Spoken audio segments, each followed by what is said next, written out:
নমস্কার, কেমন আছেন আপনারা? আশা করি সবাই ভালো আছেন। ভালো থাকুন, সুস্থ থাকুন, এটাই চাই। আজকে ঘুরতে বেরিয়েছি মেয়েদেরকে নিয়ে নাতি নাতনিদেরকে নিয়ে ঘুরতে বেরিয়েছি। কোথায় এসে আপনাদেরকে দেখাবো। এখানে শীতলা মায়ের মন্দির, তাই শীতলা মায়ের মন্দিরে ঘুরতে বেরিয়েছি।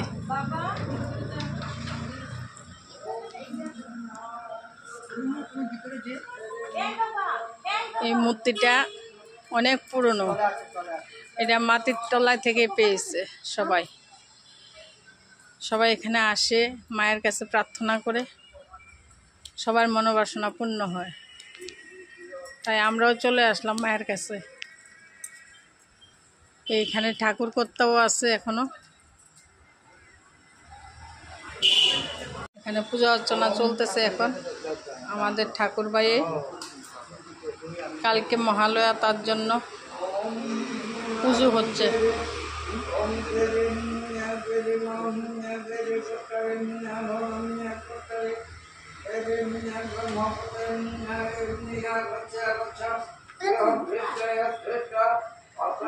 শীতলা মা, এটা শীতলা মায়ের মন্দির। মাকে মাটির তলা থেকে পেয়েছে, দিঘির থেকে। ওইখানে মূর্তিটা এখানে বসিয়েছে, অনেক সুন্দর করে মায়ের মন্দির করেছে। দেখুন, খুব সুন্দর করে মায়ের মন্দিরটা করে নিয়েছে। খুব ভালো লাগে এখানে আসলে। এখানে বাবার মন্দিরও আছে, এখানে বাবা ভোলানাথের মন্দিরও আছে পাশেই।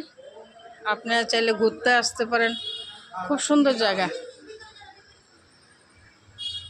খুব সুন্দর জায়গা। এখানে অনেক সুন্দর, শান্তি লাগে এখানে ঘুরতে আসলে। এই যে এই সাথেই মায়ের মন্দিরটা, একসাথেই মায়ের মন্দিরটা। তাই ফ্যামিলিকে নিয়ে চলে আসলাম, বাড়ির সবাইকে নিয়ে চলে আসলাম। আমার মেয়েদের নিয়ে, নাতনি নাতিদেরকে নিয়ে, সবাইকে নিয়ে ঘুরতে বেরিয়েছি। ভিডিওটা আপনাদের কেমন লাগলো? যদি ভালো লাগে আমাকে কমেন্ট করে জানাবেন। ধন্যবাদ সবাইকে।